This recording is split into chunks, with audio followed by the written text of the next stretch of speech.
டிரான்சாக்ஷன்லேருந்து from the transaction we prepare journal entry with the help of accounting rule nu previous class la paathom, illustrations also solve பண்ணியிருந்தோம், accounting rule வச்சு பார்த்தோம். இந்த journal entry ல இருந்து நம்ம என்ன பண்ண போறோம்?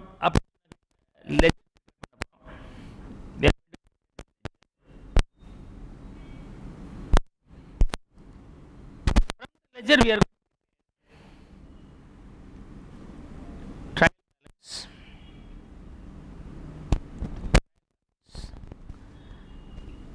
trial balance ல இருந்து நம்ம என்ன prepare பண்ண போறோம்னா final accounts prepare பண்றோம். final accounts is the ultimate thing prepared every year end. இதுல வந்து trading account and profit and loss account P&L account சொல்லுவோம். இது வந்து இன்கம் ஸ்டேட்மெண்ட் சொல்லுவோம். அண்ட் பேலன்ஸ் ஷீட் ஃபினான்ஷியல் ரிப்போர்ட்னு சொல்லுவோம். ஃபினான்ஷியல் ஸ்டேட்மெண்ட், பேலன்ஸ் ஷீட், இந்த ரெண்டு ஃபார்மேட்டில் நம்ம பண்ணுவோம். ஒவ்வொரு வருஷமும் இதோட எண்ட் ரிசல்ட் நெட் ப்ராஃபிட் எடுத்து எழுதிடுவோம் பேலன்ஸ் ஷீட்டில். The balance sheet becomes the opening journal entry for the next period. Opening journal entry for the next period. Repeat ஆகிட்டே வரும். ஒவ்வொரு வருஷமும் இதை வந்து கேன்சல் பண்ணிட்டே வந்துடும். போகி பண்டிகையில் வந்து தேவையானதில் போட்டு கேன்சல் பண்ணுற மாதிரி, எரிச்சிடுற மாதிரி எல்லாம் எடுத்து லாஃப்டில் வச்சுட்டு only the balance sheet items will be started in the next year. So journal entry அப்படிங்கிறது டேட் வைஸ் நம்ம ரெக்கார்ட் பண்ணுவோம். whenever the transaction happens immediately recorded by applying the rulesன்னு பார்த்தோம். அந்த ஜர்னல் என்ட்ரியை குரூப் பண்ணுறோம். ஃபார் எக்ஸாம்பிள், மாதம் rent கொடுக்குறோம், electricity bill கொடுக்குறோம், salary கொடுக்குறோம், அட்வர்டைஸ்மெண்ட் கொடுக்குறோம், ஸ்வீப்பிங் சார்ஜஸ், ஸ்டேஷ்னரி எல்லாம் பண்ணிட்டு வரோம். பர்ச்சேசஸ் நடக்குது, சேல்ஸ் நடக்குது, நடக்க எழுதிட்டே வந்துட்டீங்க. இயர் எண்டில் how much is for rent, how much is for the salary, how much is for the ஸ்டேஷ்னரின்னு சொன்னால் உங்கள் ஃபுல் நோட்டில் அப்படியே பார்க்கணும் இல்லையா? அப்போ என்ன பண்ணோம், அப்பப்போ அந்த ரெண்ட் மட்டும் எவ்வளோ, சேலரி மட்டும் எவ்வளோன்னு குரூப் பண்ணிட்டீங்கன்னா ஈஸியாக இருக்கும்ல. அந்த தான் இந்த லெட்ஜர். இது டேட் வைஸ் இருக்கும். அப்படின்னா லெட்ஜர் அக்கவுண்ட் அப்படிங்கிறது என்ன அப்படின்னு சொன்னாக்க, சம்மரி ஆஃப் டிரான்சாக்ஷன்லாம் எழுதிட்டீங்க, டேட் வைஸ் எழுதிட்டீங்க. அதுக்கப்புறம் அது ஒரு சம்மரி மாதிரி எழுதுறீங்க. ஆளை பற்றி இருக்கும், assets, liabilities, income and expenses பற்றின டீட்டெயில்ஸ் இருக்கும். என்னென்ன அசெட்ஸ் வாங்கியிருக்கிறீங்க அந்த இயரில், எவ்வளோ ரெண்ட்டு அந்த இயருக்கு ஃபுல்லாக சேர்த்து எவ்வளோ ரெண்ட்டு, இல்லை ஒரு 6 மாதத்துக்கு எவ்வளோ ரெண்ட்டு அப்படிங்கிறதெல்லாம் எழுதி வச்சுருவீங்க. எவ்வளோ இன்கம் வந்துச்சு, எவ்வளோ சேல்ஸ் நடந்துச்சு, எவ்வளோ கடன் தர வேண்டியது இருக்குது, எவ்வளோ பணம் வர வேண்டியது இருக்குது. யூஸ்வலாக the ledger accounts will be of either real account or personal account or nominal account. இந்த 3 அக்கௌண்ட்டை தான் இருக்கும். The ledger account will be one of the 3 accounts: real, personal, nominal. Assets, personal account may be debit or personal account. இது assets may be is real account, liabilities may be personal account, income is the nominal account and expenses being the nominal account. இந்த ledger எதுலேருந்து prepare பண்ணுறோன்னா, இந்த Journal என்ட்ரியில் தான் prepare பண்ண போகிறோம். Journal entry எவ்வளோப்பா ரெண்ட்னா Journal entry எடுத்து பாரு அப்படின்னு சொல்லி ஜேர்னல் என்ட்ரி எடுத்து பார்த்துட்டே வருவீங்க. அதில் ரெண்ட் எவ்வளோ இருக்கோ எல்லாம் கவுண்ட் பண்ணிகிட்டே வருவீங்க. அதனால் the basis for preparing journal entry. And this is principal book of accounts. இதெல்லாம் மெயின் புக்கு. ஃபைனலாக நம்ம ஒரு அக்கௌண்ட்ஸ் ப்ரிப்பேர் பண்ணியிருக்கிறோம். ஃபினான்ஷியல் ஸ்டேட்மெண்ட், சொத்து எவ்வளோ இருக்குது, கடன் எவ்வளோ இருக்குன்னு ப்ரிப்பேர் பண்ணது. இப்போ நம்ம எப்படி கண்டுபிடிக்கிறோங்கிறது இங்கே main. So what are the things you prepared here, rent எவ்வளோ, இபி எவ்வளோன்னு ப்ரிப்பேர் பண்ணிங்க இல்லையா? அது மாதிரி இயர் எண்டில் ஒரு ஸ்டேட்மெண்ட் ப்ரிப்பேர் பண்ணுறீங்களா, அது பேர் ஃபினான்ஷியல் ரிப்போர்ட்ஸ்னு பேர். அப்போ இதுக்கு பேசிக்கள் தான். அப்போ பிரின்சிபல் புக் ஆஃப் அக்கௌண்ட்ஸ்னு சொல்லுவாங்க. பேலன்சிங் அப்படிங்கிறது என்னென்னா, எக்ஸுங்கிறவருக்கு இருந்து பொருளை வாங்கியிருக்கிறோம், அதுக்கு நம்ம பணம் தர வேண்டியது இருக்குது. அப்பப்போ பணம் தந்துருக்கிறோம், டிஸ்கவுண்ட் கொடுத்துருக்குறோம். அப்போ நெட்டாக அவர்கிட்ட எவ்வளோ வர வேண்டியது இருக்குது, எவ்வளோ தந்துருக்குறோம், வந்திருக்கு அப்படிங்கிறதெல்லாம் நெட்டு ப்ளஸ் ஆர் மைனஸ் பண்ணிவிட்டு நெட்டு நான் எவ்வளோ தர வேண்டியது இருக்குது, இல்லை அவர் எனக்கு எவ்வளோ தர வேண்டியது இருக்குன்னு கண்டுபிடிக்கிறது பேர் பேலன்சிங்னு பேர். ஸோ எக்ஸுங்கிறவர்கிட்ட பொருளை வாங்கினா 10,000 ரூபாய், அவருக்கு 2,000 ரூபாய் கொடுத்துட்டேன், அவர் ஒரு 500 ரூபாய் டிஸ்கவுண்ட் கொடுத்துட்டார், 1000 ரூபாய் பொருள் சரியில்லைன்னு ரிட்டர்ன் பண்ணிட்டேன். அப்போ 10லேருந்து 1000, 2000, 500 லெஸ் பண்ணிட்டீங்கன்னா எவ்வளோ வருது, 6,500 ரூபாய் நான் தர வேண்டியது இருக்குது. அப்படிங்கிறது கண்டுபிடிக்கிறது பேர் பேலன்சிங். ஸோ அது இப்போ லெஜர் போட்டு நம்ம இதை பண்ணுவோம். And base for preparation of financial statements இதெல்லாம் சேர்த்து நம்ம என்னன்னு சொல்லுவோம்னா ஃபினான்ஷியல் ஸ்டேட்மெண்ட்ஸ்னு சொல்லுவோம். This will be called financial statement. இந்த ஃபினான்ஷியல் ஸ்டேட்மெண்ட் ப்ரிப்பேர் பண்ணுறதுக்குரிய ஃபைனல் அக்கௌண்ட்ஸ் தான் அது பேஸே லெட்ஜர் தான். இந்த ஃபினான்ஷியல் ஸ்டேட்மெண்ட் ப்ரிப்பேர் பண்ண போகிறோம். இடையில வந்து ட்ரையல் பேலன்ஸ் ரஃபாக ஒன்று ஒர்க் அவுட் பண்ணுறது. It's trial balance rough preparations like. And financial statement is nothing but income statement as well as this one balance sheet எல்லாம் சேர்த்து நம்ம ஃபினான்ஷியல் ஸ்டேட்மெண்ட் வருது. இந்த லெஜர் போஸ்டிங், இந்த ஜேர்னல் என்ட்ரிலேருந்து லெஜர் போஸ்டிங் ஒரு புக்கு மாதிரி ஓப்பன் பண்ணி நாமளே ரெக்கார்ட் பண்ணலாம் மேனுவலாக. கம்ப்யூட்டரைஸ்ட் அக்கௌண்ட்ஸில் நம்ம என்ன பண்ணுறோன்னா ஜேர்னல் என்ட்ரி ஃபீட் பண்ணால் லெஜர் ஆட்டோமேட்டிக்காக அதுவே அப்டேட் ஆகிடும். You no need to worry about. So இந்த case of manual we prepare the ledger. In the case of computerized, this will be automated.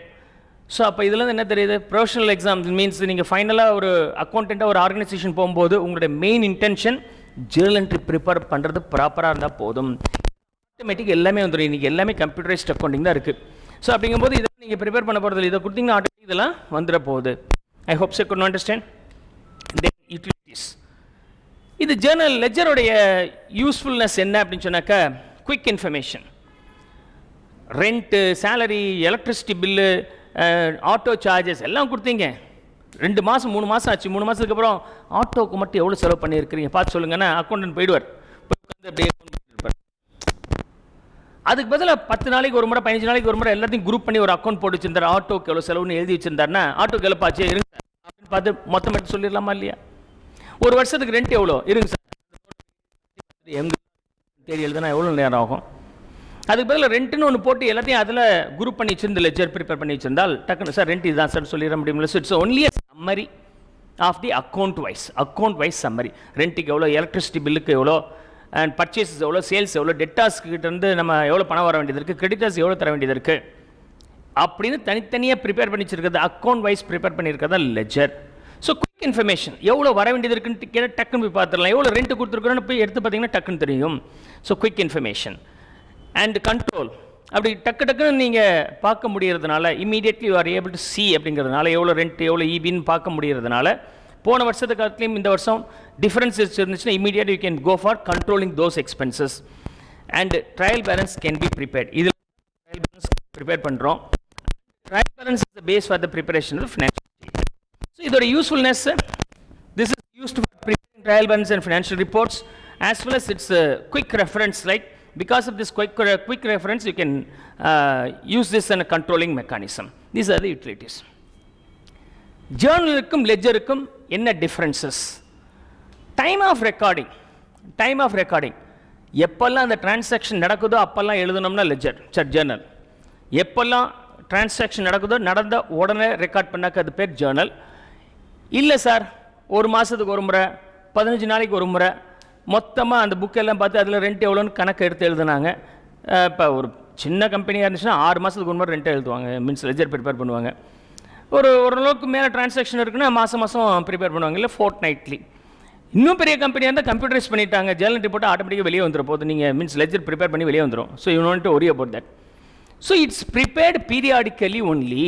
இது வந்து now and then whenever the transaction happens. 100 ரூபா ஒரு auto charges ஒரு 100 ரூபா கொடுக்குறேன்னு கொடுத்து அடுத்த நிமிஷம் எழுதிடுவேன். ஆனால் லெஜர் அப்படி கிடையாது. 6 மாதத்துக்கு ஒரு முறை இல்லை 3 மாதத்துக்கு ஒரு முறை எடுத்து எழுதுவேன். வாரத்துக்கு ஒரு முறையோ 2 வாரத்துக்கு ஒரு முறையோ இல்லை மாதத்துக்கு ஒரு முறையோ இல்லை 6 மாதத்துக்கு ஒரு முறை எழுதுவேன். ஸ்டேஜ் ஆஃப் ரெக்கார்டிங், டிரான்சாக்ஷனில் ஃபஸ்ட் ரெக்கார்ட் பண்ணுறது ஜேர்னல் என்ட்ரி, அது ரெக்கார்ட் பண்ணுறது லெஜர். ஸோ ஃபஸ்ட்டு ஸ்டேஜ், இது second stage. Order of recording எந்த ஆர்டரில் ரெக்கார்ட் பண்ண போகிறீங்க? அப்போ இது குரோனாலஜிக்கல் ஆர்டர் ஆர் டேட் வைஸ்ன்னு சொல்லுவோம். இது account wise. Date wise chronological order அப்படிங்கிறது date wise. Okay, first date, second date, third date. Oldest date will be the first and latest date will be the last. அப்படி இருக்கும், அப்படி தான் இருக்கும் date wise. என்னென்ன நடக்குதோ எழுதிக்கிட்டே வந்துடுங்க டேட் வைஸ். உங்கள் குடும்பத்தில் நீங்கள் எத்தனாவது பையன் இல்லை எத்தனாவது பொண்ணுன்னு கேட்டால் இங்கிலீஷில் எப்படி கேட்குறது அப்படின்னு சொன்னால் the order, okay 5th ஆர்டரா 6th ஆர்டரா, அதுக்கு யூஸ் பண்ணுவோம் இந்த chronological. What is your chronological order in your family? I am 4th sir அப்படின்னா நான் 4ஆவதாக பிறந்தேன் 3ஆவதாக பிறந்தேன்னு சொல்கிறதுக்கு இந்த குரோனாலஜிக்கல் ஆர்டர் அப்படிங்கிறது இருக்குது. ஸோ குரோனாலஜிக்கல் ஆர்டருங்கிறது டேட் வைஸ். சார் இந்த டேர்ம் டஃப்பாக இருக்குது சார், அண்டர்ஸ்டாண்ட் பண்ணிங்க, ஒரு ரிச் லாங்குவேஜ் தெரிஞ்சுக்கிட்ட மாதிரி இருக்கும், இல்லைன்னா சிம்பிளாக டேட் வைஸ்னு போடலாம், தப்பில்லை. இது அக்கௌண்ட் வைஸ், ரெண்ட்டுக்கு எவ்வளோ, எலக்ட்ரிசிட்டிக்கு எவ்வளோ, சேலரிக்கு எவ்வளோன்னு எழுதுறோம் இல்லையா, அதனால தான் இது பேர் அக்கௌண்ட் வைஸ்ன்னு சொல்லுவோம். இது டேட் வைஸ், இது அக்கௌண்ட் வைஸ். ப்ராசஸ், இதிலிருந்து இதை எழுதுறோம் இல்லையா, அது பேர் ஜேர்னலைசிங் சொல்லுவோம். இதுலேருந்து இதை எழுதுறோம் இல்லையா, அது பேர் லெஜர் போஸ்டிங் சொல்லுவோம். ஸோ இங்கே லெஜர் போஸ்டிங், இது journalising. So journalising, ledger posting. Facilitating TB preparation, trial balance prepare பண்ணுறதுக்கு எது யூஸ் ஆகுது? இது கிடையாது, இது வந்து. ஸோ டிபி ப்ரிப்பரேஷனுக்கு ஜேர்னல் யூஸ் ஆகுது, சாரி லெஜர் யூஸ் ஆகுது, ஆனால் ஜேர்னல் யூஸ் ஆகலை. Basis of entries, okay. எதை பேஸ் பண்ணி இதில் பதிவு பண்ண போகிறோன்னா source document. Okay sir, auto காசு ஒரு 100 ரூபா, அப்படியா, ஆட்டோ டிரைவர்கிட்ட இருந்து பணத்தை வாங்கிடுவேன், மீன்ஸ் பில்லு போட்டு எழுதுவேன். ஓகே, கம்பெனி காசு செய்யும்போது சின்ன ரசீட் மாதிரி போட்டு அவர்கிட்ட எழுத்து வாங்கிடுவேன், 100 ரூபாய் பெற்றுக்கொண்டேன்னு போட்டு கொண்டு வந்து கொடுத்துருவார். So such a way will get some document. Rent pay பண்ணாக்கா அந்த ரெண்ட் யாருக்கு பே பண்ணாமோ அவர்கிட்ட இருந்து ஒரு ரெசிப்ட் வாங்கிடுவோம், right. So that is a source document. அந்த வவுச்சரோ இல்லை பில்லோ இல்லை கேஷ் மெமோவோ ஏதாவது ஒன்று, ஓகே, அதை வச்சு நம்ம என்ன பண்ணுறோம், ஜேர்னல் என்ட்ரி ப்ரிப்பேர் பண்ணுறோம், ரைட். Source document. ஆனால் லெஜருக்கு எது சோர்ஸ்னா இதுதான். So basis of entries, journal entry is prepared from the source document and ledger is prepared from the journal entry. Net position not ascertain. Auto charges pay பண்ணேன், electricity bill 300 ரூபா பே பண்ணேன். அப்போ இந்த வருஷத்துக்கு எவ்வளோ சார் எலக்ட்ரிசிட்டி சொல்ல முடியுமா? இருங்க சார், எல்லாம் எலக்ட்ரிசிட்டி பில் பே பண்ணணும் இந்த வருஷம் ஃபுல்லாக, எல்லாம் டோட்டல் போட்டு சார் எவ்வளோ செலவு பண்ணேன்னு சொல்லுவீங்க. அதான் எலக்ட்ரிசிட்டி பில் மொத்தமாக சேர்த்து எழுதிட்டீங்க இல்லையா, மொத்தமாக எழுதிட்டீங்க. இந்த வருஷத்தில் என்ன எலக்ட்ரிசிட்டி மட்டும் இந்த நீயே எழுதி வச்சிருப்பீங்க, டேட் மீன்ஸ் அக்கௌண்ட் வைஸ். அப்போ எவ்வளோ எலக்ட்ரிசிட்டின்னு அதை பார்த்து சொல்லிட முடியும், பட் எதில் சொல்ல முடியாது, ஜேர்னல் சொல்ல முடியாது. So net position of rent available, rent paid, electricity paid, advertisement paid, இதெல்லாம் நம்மளால் இதுலேருந்து சொல்ல முடியாது, பட் அதுலேருந்து சொல்ல முடியும், லெஜர்லேருந்து சொல்ல முடியும். So these are the distinctions. What are they? So timing of recording on transaction, stage of recording first second, order of recording chronological, இது வந்து அக்கௌண்ட் வைஸ். ப்ராசஸ், இதுக்கு பேர் ஜேர்னலைசிங், இது பேர் ledger posting. Facilitating for the preparation of the trial balance வரும்போது no it will not help, but it will help. And basis of entries, எதை base பண்ணி நம்ம எழுத போகிறோம்னா சோர்ஸ் டாக்குமெண்ட், ஆனால் பில்லு, வவுச்சர்ஸ், கேஷ் மெமோ, இது அப்படி கிடையாது, ஜேர்னல் என்ட்ரி வச்சு நம்ம ப்ரிப்பேர் பண்ணுறோம். நெட் பொசிஷன், மொத்தமாக ரெண்ட் எவ்வளோ, மொத்தமாக இபி எவ்வளோ, மொத்தமாக டெட்டார்ஸ் நம்ம எவ்வளோ பணம் வர வேண்டியது இருக்குது, கிரெடிட்டர்ஸ் எவ்வளோ தர வேண்டியது இருக்குது அப்படின்னு சொன்னால் இதில் வச்சு கண்டுபிடிக்க முடியாது. எதில் கண்டுபிடிக்கலாம்? So it is not ascertainable by preparing the journal, but it can be ascertained by preparing the ledger. Is it clear?